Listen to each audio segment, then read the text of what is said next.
الله بس تاسو کار چلی سحر او ماقام یا وهاب یا وهاب دا وایي ځان سره سل سحر سل مازدیګر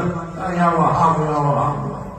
رسول الله صلی الله علیه وسلم وایي قرآن شریف کې یو آیات دی تمامي دنیا له کافي دی ټولې دنیا له مشکل شریف حدیث دی یو آیات دی ټولې دنیا له کافي دی هغه آیات دا دی ومن يتق الله يجعل له مخرجا ويرزقه من حيث لا يحتسب ومن يتوكل على الله فهو حسبه ان الله بالغ امره قد جعل الله لكل شيء قدرا قدرا پوری دا وایي یو څلوېښت ځله الله تعالی کفایت کوي الله تعالی هر شی برابروي من حيث لا يحتسب به راولي ته خبر نه چې به راوالي الله تعالی دې موږ تاسو ته په دې باندې خير الاعمال ما اديم عليه بهتر اعمال هغه چې همیشه کیږي دوام پې کیږي الله دې موږ تاسو ته دوام راکړي الله دې استقامت راکړي الله تعالی دې د علماو د طالبانو د دې ټولو په ژوندونو کې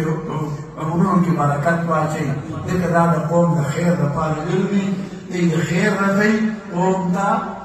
او الله ولتكن منكم أمة جماعة من العلماء ابن عباس بوجه علماء يدعون إلى الخير ويأمرون بالمعروف وينهون عن المنكر أولئك هم المفلحون نتيجة خير ما كامياب ترون كامياب ترى مرجع وموت درجات تعلمي نما أبني مورت دواعتهم أبنينا مورت دواعتهم ولي تعلم محبة الله ترى نمو تدواتو اولئک هم المفلحون ذکر دی بهرمند دي کامیاب دي دی به کامیاب دي الله تعالی دې زموږ اساسو استقامت نصیب کړي الله دې موږ ادب راکړي الله تعالی دې موږ د استادانو د علم د ټولو په شان کې زموږ نبي ادبي الفاظ مستاخي هغې نه الله وبس وساتي موږ تاسو او الله دې ستاسو علمونو کې برکت واچوي او علم کوي من المهد الى اللحد دا خلافيږي ودومره ده چې ضروري خلکو ته ورسوي چې خلک خراب نشي کافر نشي راځه